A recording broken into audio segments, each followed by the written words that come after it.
una confirmación a la palabra que hoy quiero compartir con ustedes, lo cual a mí me da mucho gusto porque me siento más seguro todavía de que lo que hoy quisiera compartir viene realmente del corazón de Dios.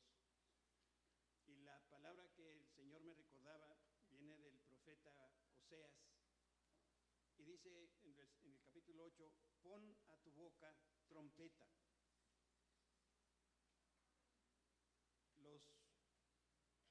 Los profetas de todo el tiempo de la antigüedad, de los días presentes, lo que hacen es abrir sus labios como una trompeta.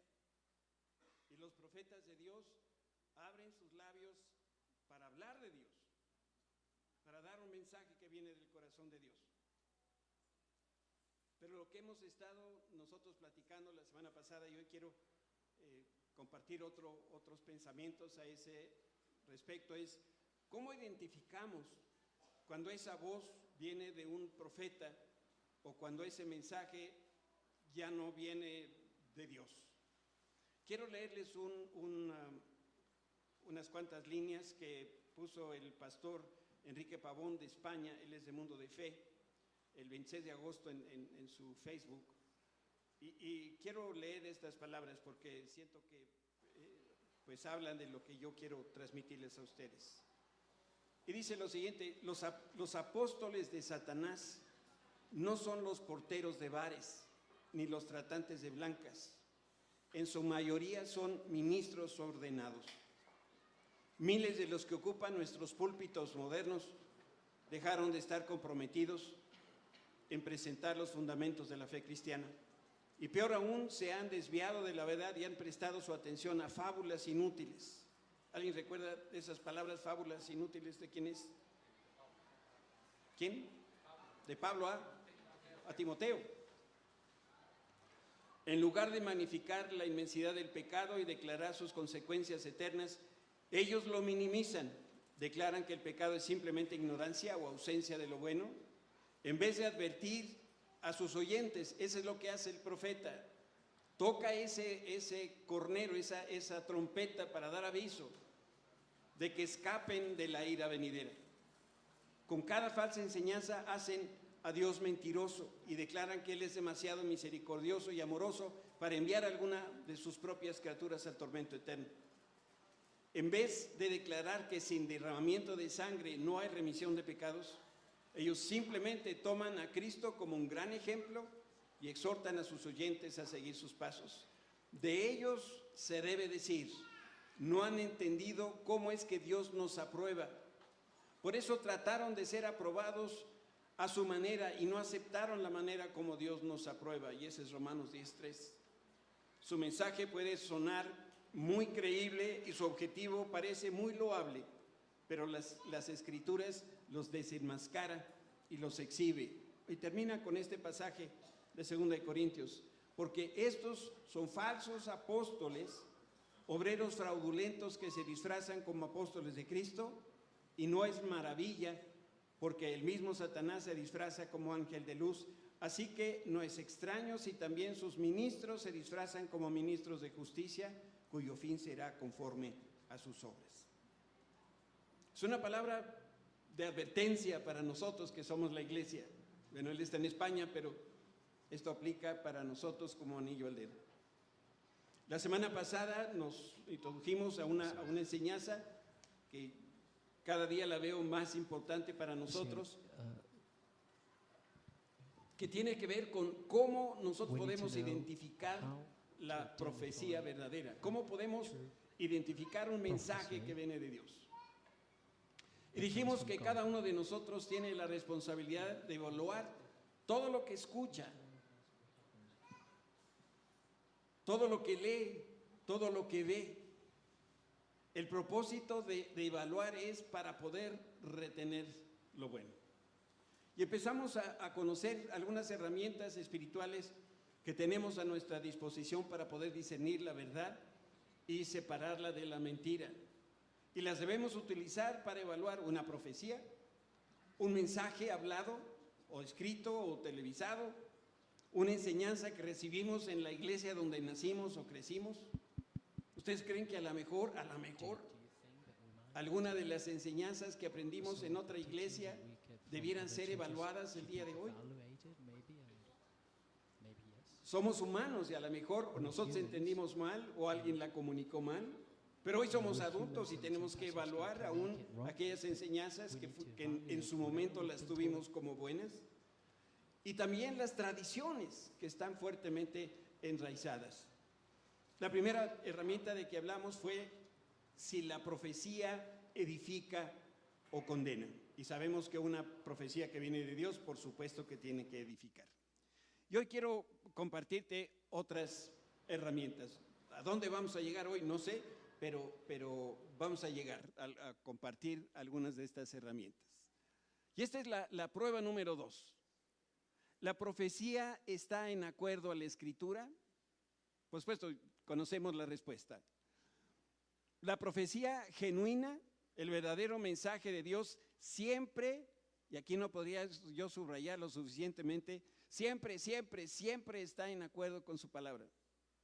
Por eso es vital que nosotros aprobemos esos pensamientos o esas doctrinas o esas enseñanzas que hemos escuchado o que nosotros mismos creemos. Y vale tener presente entonces esta palabra que decía Pablo a Timoteo acerca de la Biblia misma o de la palabra de Dios.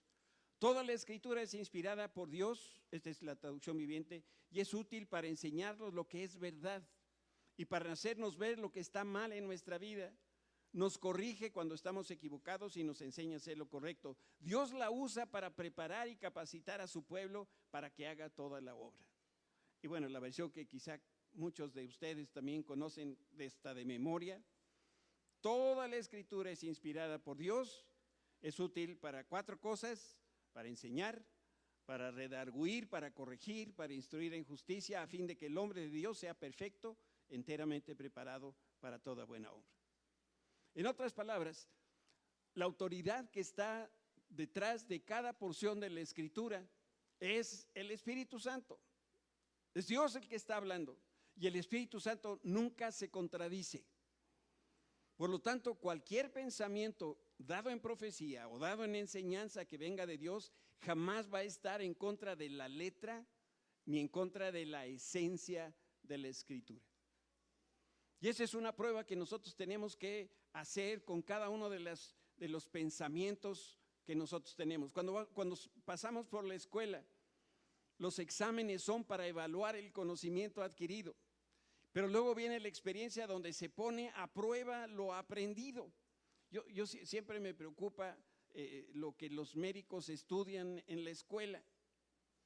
Yo digo, ¿qué tal que la enfermedad que yo tengo es justamente a la clase que el médico que estoy viendo no fue?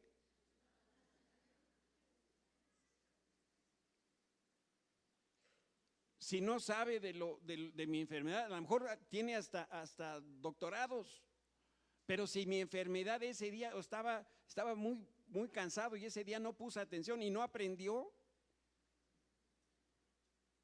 cuando me opere yo voy a dar fe si realmente sabe o no sabe. Pues en materia de fe es exactamente igual de vital y de importante. Por eso, cuando viene una enseñanza de Dios, la letra y la esencia, ¿no? Por eso es tan importante saber interpretar la Escritura para que nosotros no demos pasos en un lado o para el otro. ¿Han escuchado lo que dice la Escritura acerca de la venganza? ¿Qué dice la palabra? La venganza es mía, ¿no? Dice el Señor. Por ahí hay una coma bien importante, ¿no? Porque yo también le he escuchado diciendo, la venganza es mía. Yo hasta ahí leí, ¿no? Y luego hay otro pedacito, dice el Señor. O sea, que ¿de quién es la venganza? Del Señor. Pero cuando yo estoy enchilado y veo eso, qué fácil me resulta decir, no, pues yo estoy interpretando correctamente. ¿Alguna vez creen ustedes que Dios tendría o haría venganza contra alguien? ¿Está en su carácter? Entonces, si estoy leyendo que Dios va a hacer venganza, es que algo estoy leyendo mal. Y yo tengo que aprobar ese mismo mensaje. Quiero leerles ahora de 2 Corintios, capítulo 1.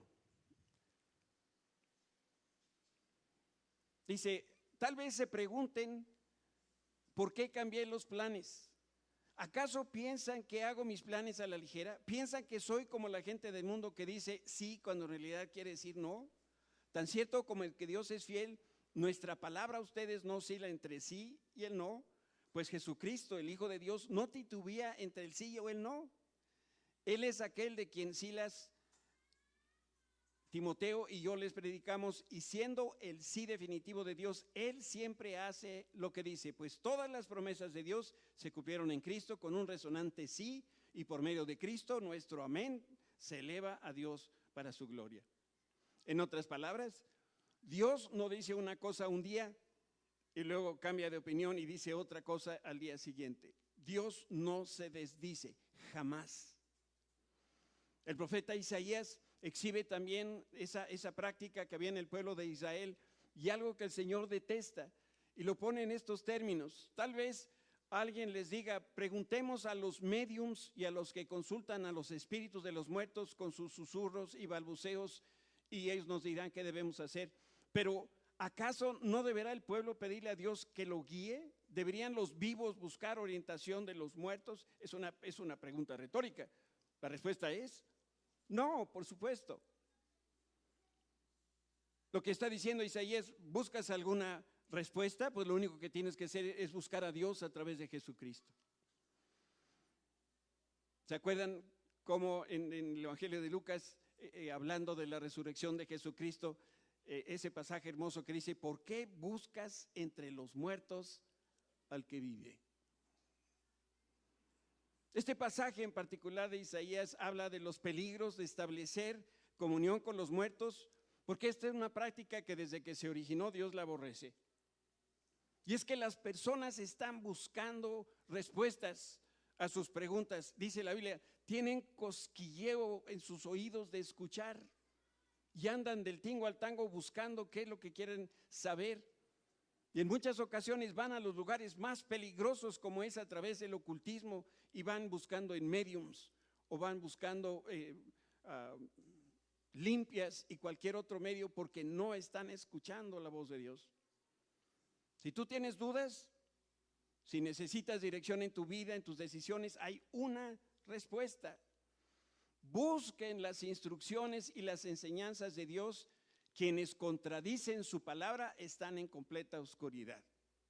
Así que si un profeta no habla de acuerdo a la Escritura, el Espíritu que está en él y que habla a través de él no es el Espíritu Santo. No le escuches.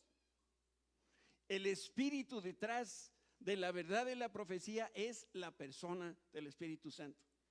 Él es el que respalda, Él es el que endosa la palabra. Y cuando el Espíritu está respaldando, entonces nosotros podemos decir, esa enseñanza viene de parte de Dios. Sí, por eso el único pecado imperdonable que marca la Escritura es la difamación o ir en contra del Espíritu Santo, porque si no hay quien nos lleve al conocimiento de la verdad, pues nosotros estaremos eternamente perdidos. Esta es la segunda prueba. Quiero mostrarte una tercera prueba para saber si la profecía es verdadera o falsa. ¿Qué relación tiene el profeta con Cristo? Juan 16, cuando ven el Espíritu de verdad, es Jesús hablando, Él los guiará a toda verdad. Él no hablará por su propia cuenta, sino que les dirá lo que ha oído, les contará lo que sucederá en el futuro. Me glorificará porque les contará todo lo que reciba de mí. Todo lo que pertenece al Padre es mío, por eso dije, el Espíritu les dirá todo lo que reciba de mí. Esta es otra característica del Espíritu Santo. Él siempre glorifica a Jesucristo. Y va a revelar estas cosas que van a suceder, pero siempre lo va a hacer desde la perspectiva de poder exaltar y honrar a Jesús. Un predicador, un profeta que no tiene a Jesús como el centro de su predicación, diría Pablo, vana es mi predicación. Si no hablamos de Jesucristo resucitado, entonces ¿qué vamos a hablar? Si viene la profecía y habla de no sé cuántas cosas, pero el eje central no es Jesús, mira, ya puedes desconectar esa enseñanza, porque realmente no viene de parte de Dios. Si Jesús no es exaltado, el Espíritu no está detrás de eso, porque la misión del Espíritu Santo aquí en la tierra es exaltar a Jesús. Por eso, cada vez que alguien se acerque contigo con alguna revelación, diciéndote tengo una nueva doctrina, una palabra de profecía, tú lo que tienes que preguntarte es, ¿qué relación tiene esta persona con el Señor Jesucristo? Antes de decir mi alma, antes de decir te escucho o voy a poner atención, número uno, quiero saber qué relación tiene la persona con Jesucristo.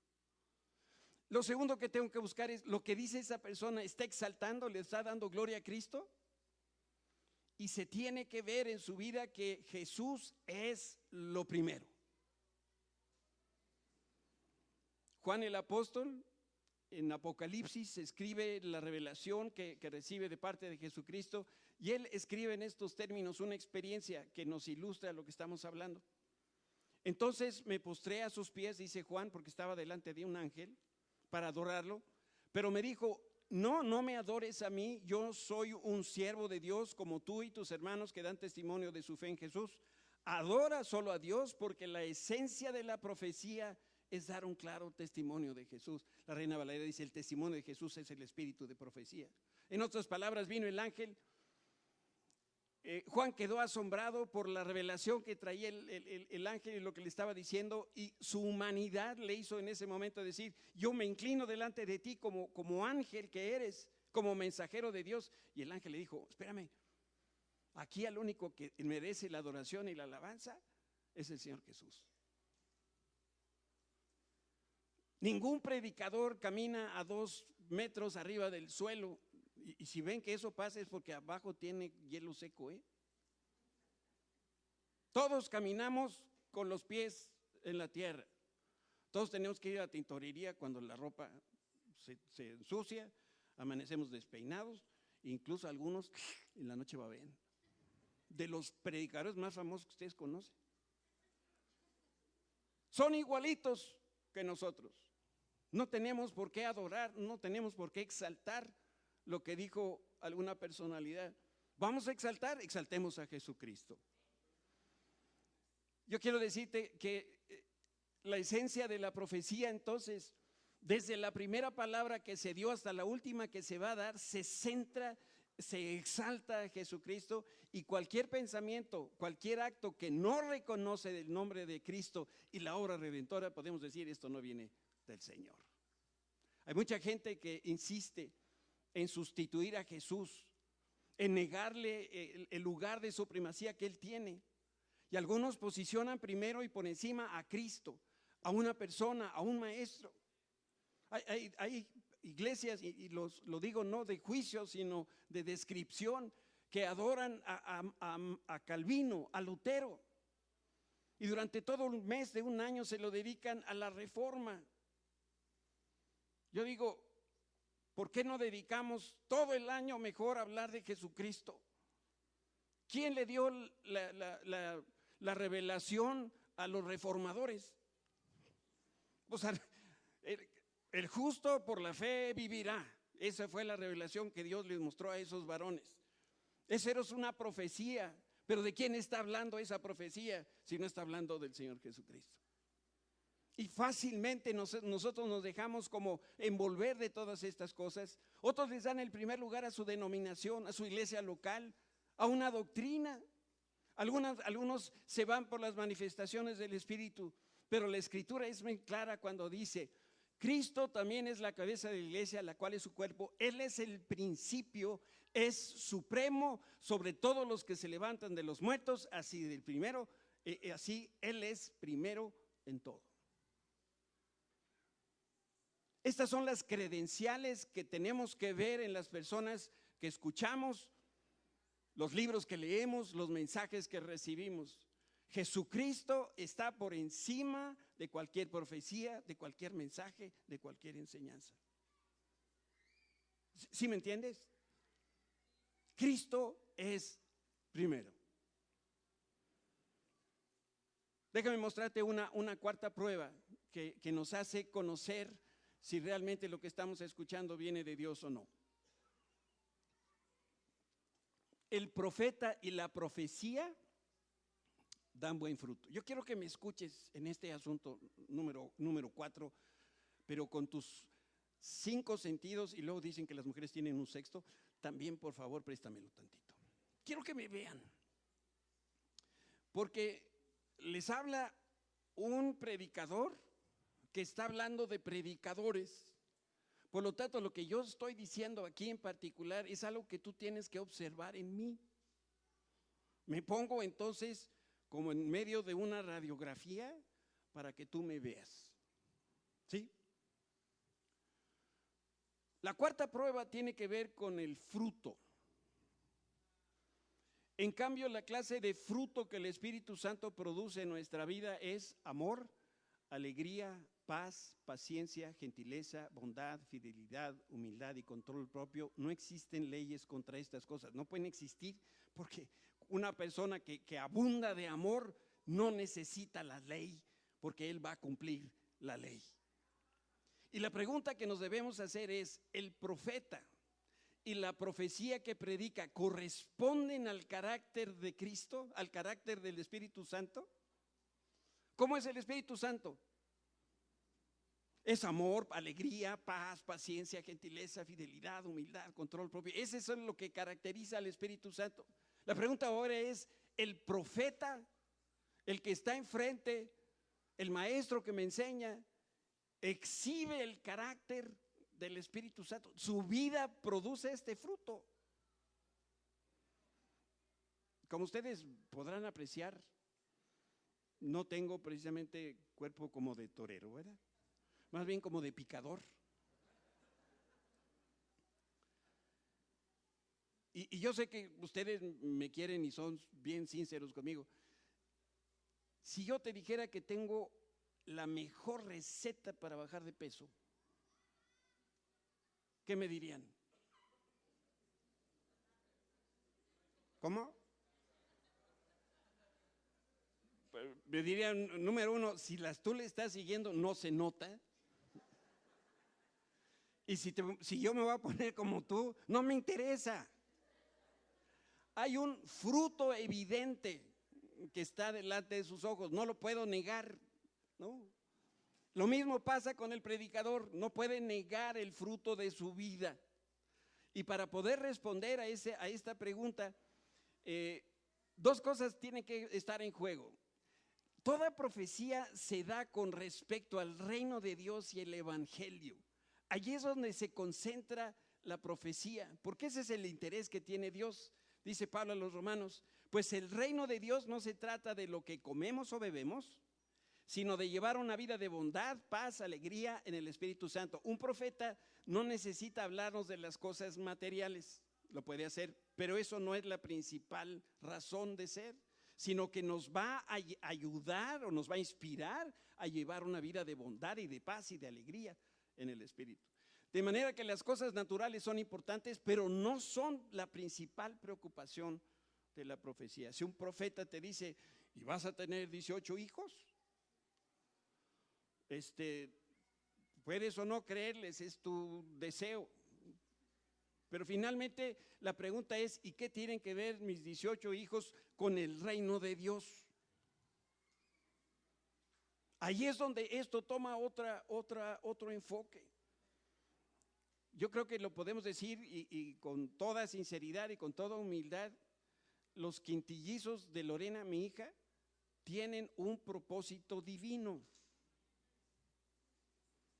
No por el hecho de que son muchos, sino por la forma como, número 1, les fue anticipado su embarazo. Hubo pastores que, sin conocerlos, oraron sobre ellos sin saber su vida y profetizaron abundancia de hijos. Efraín fue una de las palabras que le dieron proféticamente a Lore y a Quique. Y nosotros confiamos en esa y otras palabras que ellos recibieron y estamos viendo con los ojos de la fe que Dios va a hacer algo para su reino a través de esos 5 chamacos. Como Dios también lo quiere hacer si tú tienes 2 o tienes 1, es lo mismo para todos. Solo que ¿Tienes esa fe para creer que Dios lo va a hacer? Nosotros estamos declarando que nuestro legado serán nietos, pastores, profetas, ministros. Y por eso cuando vemos a Pipo con la guitarra, lo animamos. Y ahí se ve luego el carácter del abuelo reflejado y un poco de la mamá, muy poquito. El reino de Dios sí es prioritario y se resume en 4 aspectos. Fíjense: justicia, que es la justificación, que es salvación; bondad, paz, gozo en el Espíritu Santo. Y la profecía se centra en temas que tienen que ver con el reino de Dios. Por ejemplo, pensemos en una persona gozosa, una persona que está alegre. En Oasis nosotros aplaudimos porque la palabra de Dios nos enseña que levantemos manos santas al Señor. Por eso lo hacemos. Y estamos contentos y lo expresamos con alegría porque el Señor salvó nuestras vidas. Por eso el pastor Goma siempre nos pregunta cuando se pasa aquí al frente y nos dice que ¿están contentos? Yo quiero mucho a mi pastor porque él es muy bíblico. Él no lo sabía, pero él es muy bíblico. Este es un fruto del Espíritu. Eso no es algo que se produce.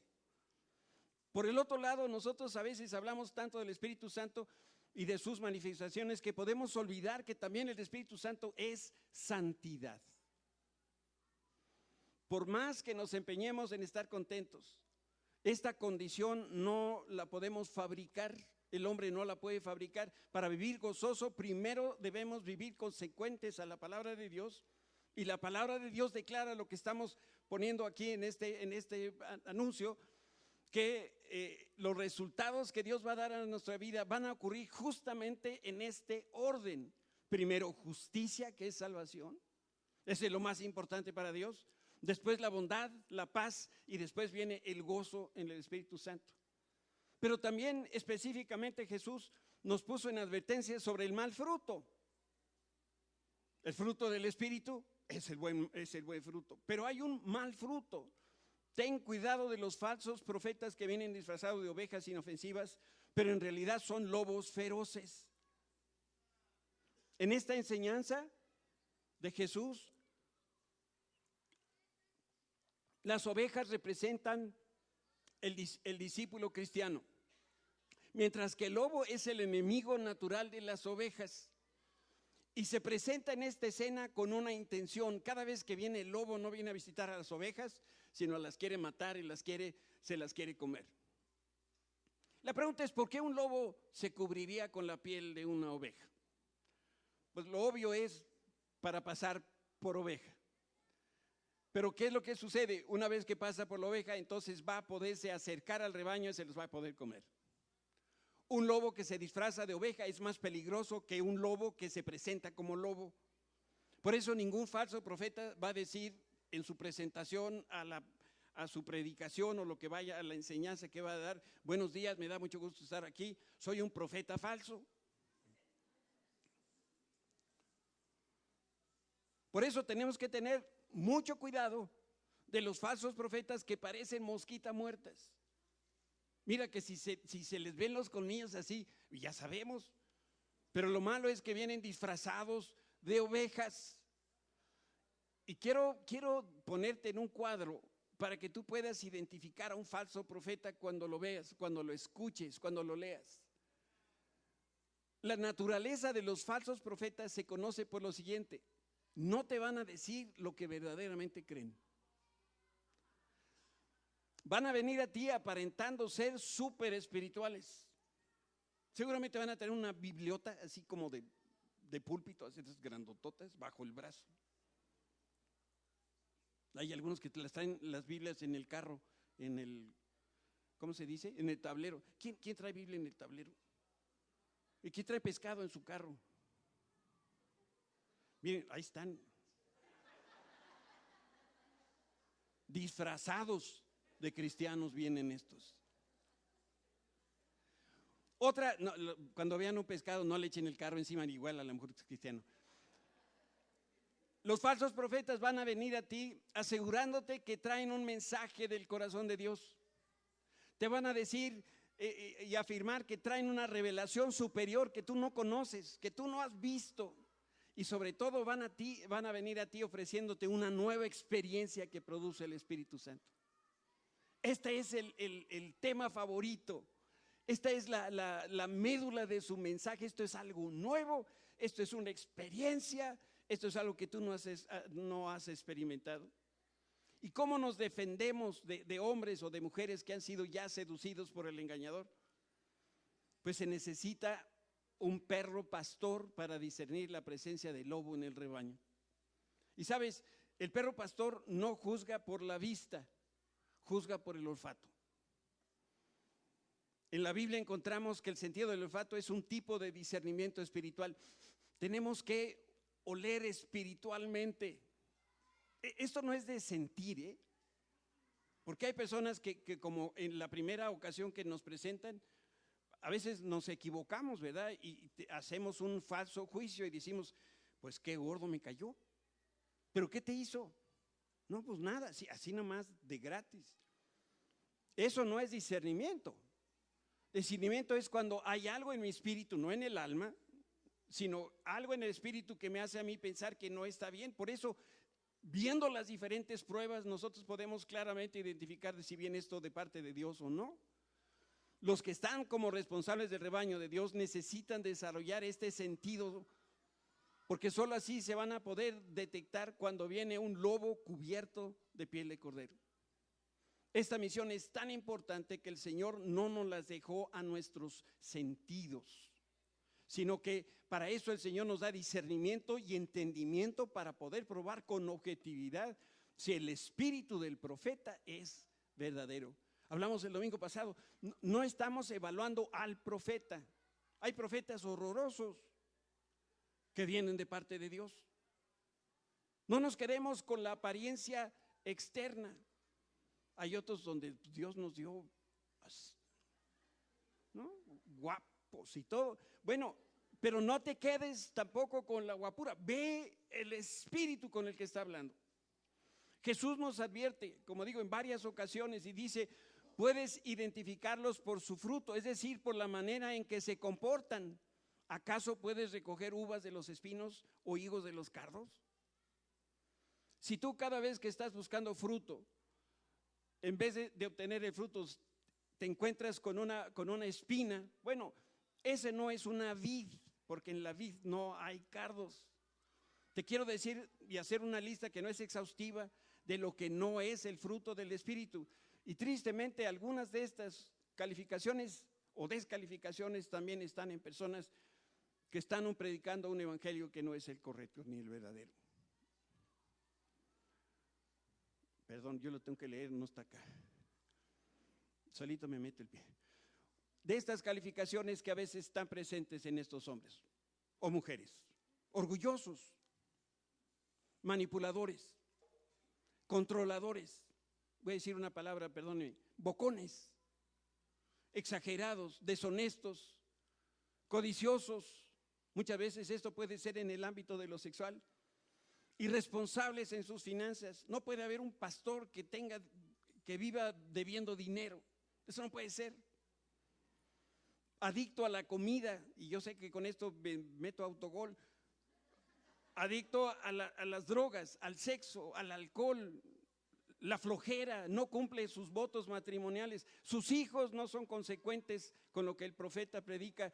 ¿Cómo le podemos creer a un predicador cuando sus hijos están lejos del Señor? Díganme cómo le hacemos. Y sucede particularmente en la vida de muchos siervos de Dios. Ahí hay un problema y su mensaje entonces se ve lastimado, su testimonio se ve lastimado. Por eso la próxima vez que a ti te inviten a un congreso, que escuches un predicador, que veas un video, escuches una plática por internet, pregúntate por la integridad y por la santidad de la persona. No te dejes deslumbrar por la mercadotecnia, por los reflectores sobre la persona.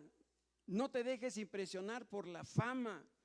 Es tiempo que la iglesia investigue a los expositores de la palabra. Es tiempo que la primera virtud que busquemos en un siervo de Dios sea la santidad y no su vida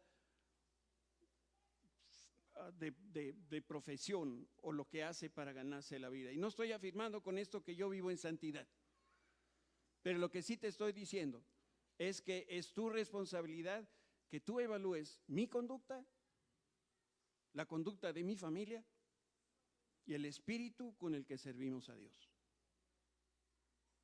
Y tú emitirás tu juicio, tú evaluarás si ves el respaldo de Dios en nosotros o no lo ves. Yo no puedo hacer esto por ti, eso es algo que tú tienes que hacer y es lo que nos enseña la palabra. Por eso digo, con toda transparencia delante de ustedes, aquí está el espíritu del predicador, aquí está el mensaje del predicador, evalúalo tú. Jesús siguió sus propias advertencias, identificó a los falsos profetas, identificó el falso fruto y ahora tú y yo tenemos que hacer y seguir el mismo ejemplo. No todo el que me llama Señor, Señor entrará en el reino del cielo, solo entrarán aquellos que verdaderamente hacen la voluntad de mi Padre que está en el cielo. El día del juicio muchos me dirán, Señor, Señor, profetizamos en tu nombre, expulsamos demonios en tu nombre, hicimos muchos milagros en tu nombre, pero yo les responderé, nunca los conocí, aléjense de mí, ustedes que violan las leyes de Dios, ustedes que son hacedores de maldad. ¿Existe una diferencia entre dones y el fruto del Espíritu? Entre recibir un don y desarrollar el carácter de Cristo. Y saben, la verdad es que es posible echar fuera demonios en el nombre de Cristo y vivir fuera de los estándares de Dios. Es posible profetizar la verdad y vivir en mentira. Es posible hacer milagros y vivir con la esposa de otro hombre. Se puede defraudar a las personas y ser pastor de una mega iglesia. Sí se puede, tristemente. Por eso no veas lo exterior.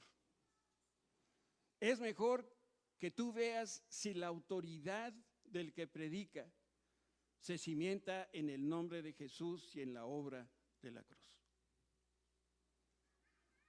Esa decisión te corresponde a ti. Si una persona profetiza, si predica y hace milagros y echa fuera demonios, no es garantía que está viviendo en rectitud y en santidad. Y a través de los años yo he aprendido que la única evidencia sólida que identifica que una persona está viviendo rectamente es que esté viviendo rectamente. Qué profundo, ¿verdad? Porque la gente que no vive rectamente no puede ser un profeta de Dios. Es así de sencillo. Pablo advierte en la segunda carta a los Corintios sobre estos falsos maestros. Dice, estos falsos maestros son como animales irracionales que viven por instinto y nacen para ser atrapados y destruidos. Se burlan de los que no entienden. E igual que animales serán destruidos, su destrucción será la recompensa que recibirán por el daño que han causado. A ellos les encanta entregarse a los placeres perversos a plena luz del día. Son una vergüenza y una mancha entre ustedes. Se deleitan en el engaño incluso mientras comen con ustedes en las reuniones de compañerismo. Está hablando de la comunión y de la Santa Cena. Cometen adulterio con solo mirar y nunca sacian su deseo por el pecado. Incitan a los inestables a pecar y están bien entrenados en la avaricia. Viven bajo la maldición de Dios, se apartan del buen camino y siguieron los pasos de Balaam, hijo de Beor. Este era un falso profeta a quien le encantaba ganar dinero haciendo el mal. Pero Balaam fue detenido de su locura cuando su burra lo reprendió con voz humana. No se está refiriendo a nadie en particular, ¿eh? No, luego hay que se aluden, pastor, me ofendiste. No, estoy leyendo así lo que dice la Escritura. Resulta que la burra de Balaam profetizó, pero eso no es lo importante es que la iglesia evaluó lo que profetizó la burra y ¿qué creen? La reprobaron a la burra. Por eso es burra. Los falsos maestros también a los que alude Pedro participaban en reuniones en la iglesia, ellos también impartían la Santa Cena, pero vivían vidas inmorales e impuras. Y da tristeza que muchos cristianos se van con la finta, se tragan el anzuelo del engaño y al final del día terminan creyendo una mentira como verdad. Y cuando tú les preguntas el por qué, pues es que lo dijo fulanito de Abraham. Es que lo vi en un libro, o peor aún, es que lo leí en internet. ¿Saben? Internet no es garantía de verdad. La única garantía de verdad es esta: la palabra de Dios, escrita por el Espíritu Santo, respaldada por el Espíritu Santo. Ahí donde descansa la verdad. Pedro decía que los maestros apócrifos habían entrenado su corazón en prácticas codiciosas. Y el único interés de esta gente al final del día, ¿saben qué es? Dinero y poder. Si tú lees en Números, capítulo 23 al 25, te asombrarás de ver de este profeta Balaam y de las cosas bonitas que salían de sus labios. Sin embargo, su corazón no estaba cimentado en lo verdadero. Y Balaam es repetido en varias ocasiones en el Nuevo Testamento porque se utiliza su nombre como testimonio para que todos los demás veamos la existencia y detectemos a esos falsos profetas. Resulta que Balac, el rey de los moabitas, le pidió a Balaam que maldijera a Israel, pero Dios no se lo permitió. Si el rey le pagaba para que profetizara en contra de Israel, que maldijera a Israel, pero Dios no se lo permitió. Y lo que Balaam predicaba eran sus deseos, algunos de ellos piadosos, pero no venían de parte de Dios. Y el siguiente pasaje que les voy a mostrar es una declaración de Balaam. Fíjense las palabras, tomen nota. ¿Quién puede contar a los descendientes de Jacob tan numerosos como el polvo? Esta es una exaltación del pueblo de Israel, diciendo: qué grandes son ustedes, hijos de Jacob, que son tan grandes. Y luego dice: ¿quién puede contar siquiera una cuarta parte del pueblo de Israel? Son más grandes que Estados Unidos, son importantísimos en el planeta. Permíteme morir como los justos, deja que mi vida acabe como la de ellos. Las palabras son bonitas. Yo me imagino que un judío que escuche eso se ha de haber sentido muy orgulloso, pero Balaam estaba mintiendo. En el mejor de los casos, si no era mentira, estaba expresando sus deseos, pero eso no venía del corazón de Dios. Finalmente, Balaam termina muerto como los falsos profetas. Los israelitas también habían matado a Balaam, hijo de Beor, quien usaba magia para predecir el futuro. No era profeta. ¿Qué era entonces? Un mago. Era un hechicero. El deseo por el dinero, el deseo del poder lo desvió y usó el don que Dios le había dado, porque sí, él hubiera sido un profeta en las manos de Dios. Y esta tentación siempre está presente en los que operan en la esfera de los dones y el poder espiritual. De pronto nos podemos creer que yo soy la persona que sana a las personas, cuando es el Señor a través de nosotros.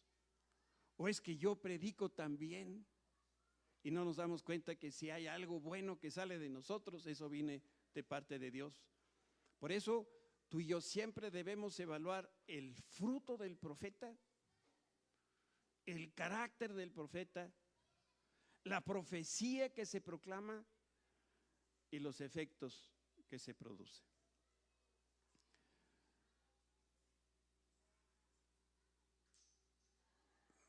Esta mañana yo quisiera concluir, redondear esta parte. No he terminado de hablar de la forma de poder identificar los falsos profetas, pero quiero honrarte a ti, honrando el tiempo. Las personas que verdaderamente conocen a Dios, las personas que tienen realmente una relación con Cristo personal, reconocen su voz. Y no solamente saben cuándo es Dios el que está hablando y no un falso profeta, sino que pueden escuchar a Dios en medio de muchas voces que se levantan. Hoy es impresionante la cantidad de información que está a nuestras manos. Si nosotros nos propusiéramos leer todo lo que está en internet, supongo yo que necesitaríamos de varias decenas de vidas para poder leer lo que se escribe en un mes. ¿Cómo reconocer entre todo eso si es Dios el que está hablando? Y por otro lado, muchos todavía no reconocen la voz de Dios cuando Él les está hablando y les está diciendo algo directo a su vida. Estas personas saben que Dios habla porque reconocen que la oveja distingue cuando es el pastor el que le está hablando, pero no saben todavía cómo identificar la voz de Dios.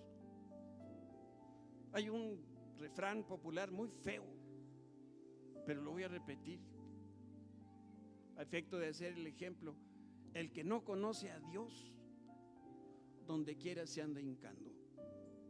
El que no conoce la voz de Dios, cualquier cosa le resulta buena, novedosa. Ah, qué hermosa experiencia tuve, esta debe haber sido de Dios. No tienen la menor idea siquiera de cómo Dios nos habla. Pero si tú quieres escuchar la voz de Dios, hay 3 cosas muy sencillitas que tú tienes que hacer. Tienes que tener una confianza inquebrantable que Dios quiere hablarte. Yo quiero que salgas de aquí hoy convencido de que Dios quiere hablarte, ha querido hablarte todos los días. Y debemos estar plenamente persuadidos que el Señor es el que tiene y toma la iniciativa para hablarnos. Dios quiere que tú conozcas su voz para que lo puedas identificar de entre todas las voces. Piensa en una mamá con un bebito chiquito. Allá los niños tienen fiesta. Si un niño chiquito estuviera ahí llorando, un bebé llorando, yo les aseguro que la mamá de ese bebé sabría que es su bebé el que está llorando. ¿Cómo le hace? ¿Que no todos los bebés chillan igual? ¿No, verdad? Hay unos incluso parece que tienen pulmones de acero. ¡Qué bárbaros! Hay algo en el tono, hay algo que no sé qué, ¿no? Lo que es más, algunas mamás antes de que en la noche, en la madrugada, antes de que el niño chille, ya la están oyendo. Otras mamás inventan cosas, pero eso no es. El Señor quiere que nosotros escuchemos porque nos está hablando, nos quiere decir algo. Confía plenamente que Dios te está hablando. Y lo que tú tienes que decirte a ti mismo es: yo creo que Dios quiere hablar conmigo. La segunda cosa que tú necesitas para poder escuchar la voz de Dios es tiempo y silencio. Tienes que estar dispuesto a pasar a solas un tiempo con Dios y a callar todas las voces para poder escuchar la voz de Dios. Y la tercera cosa, tú necesitas fe. Necesitas creer. Te decía yo hace un momento en la alabanza, Dios me recordó Oseas 8:1. Yo estaba cantando, mi enfoque y mi atención estaba en la alabanza al Señor, y un pensamiento de no sé dónde viene directo a mi mente y a mi corazón, me dice: Oseas, trompeta. Y me paro y con fe digo: esta es confirmación de esta palabra. Dios quiere que le hable al pueblo de Israel, que son ustedes, y les diga: abusados con los falsos profetas. ¿Saben cómo me voy a ir a mi casa hoy? Feliz de haber cumplido con mi propósito. El Señor me quería para eso y lo hice, y a lo mejor no tan mal. El Evangelio de Lucas dice: ¿qué padre de vosotros, si su hijo le pide pan, le dará una piedra? O si pescado, en lugar de pescado, le dará una serpiente. O si le pide un huevo, le dará un escorpión. Si tú le dices al Señor: Señor, dame una palabra, ¿sabes qué te va a dar el Señor? Una palabra. Si tú le dices: Señor, quiero oír tu voz. A veces me han preguntado: ¿y tú oyes, pastor, la voz audible? No. Pero a veces Dios habla a través de mi esposa bien audible, pero bien audible. Entonces sí oigo la voz de Dios audible, como también la oigo en el silencio de mi corazón cuando el Señor me está diciendo algo. Si tú quieres que el Señor hable a tu vida, yo te invito a que te pongas de pie y le oremos hoy al Señor. Y dile tú en tus propias palabras: Señor, aquí estoy. Yo quiero escucharte. Quiero distinguir tu voz entre todas las voces. No quiero que me tomen el pelo. No me quiero equivocar. No quiero tomar decisiones incorrectas. No quiero dar tropiezos. Yo quiero solamente escuchar de ti, Señor. Yo quiero la verdad de la verdad. Por eso en esta mañana, Señor, hemos venido delante de tu presencia para abrir nuestro corazón delante de ti y decirte: Padre, si hay algo que queremos, si hay algo que deseamos con todo el corazón, Señor, es escuchar tu voz. Como recordamos de Juan cuando estaba con Jesús recostado, y como Juan podía escuchar el latir del corazón de Jesús. Los demás discípulos platicaban y tenían una conversación entre ellos, pero solamente Juan escuchaba el corazón de Jesús palpitar las palabras más hermosas que ningún hombre ha escuchado, Señor, hasta este día. Señor, queremos ser como Juan el Bautista, como Juan el apóstol. Queremos estar ahí a tu pecho, junto a ti, Señor, pasando tiempo en silencio, buscando, Señor, tu voz, tu corazón. Sabemos que quieres hablarnos, Padre. Espíritu Santo, guíanos a toda verdad. En el nombre de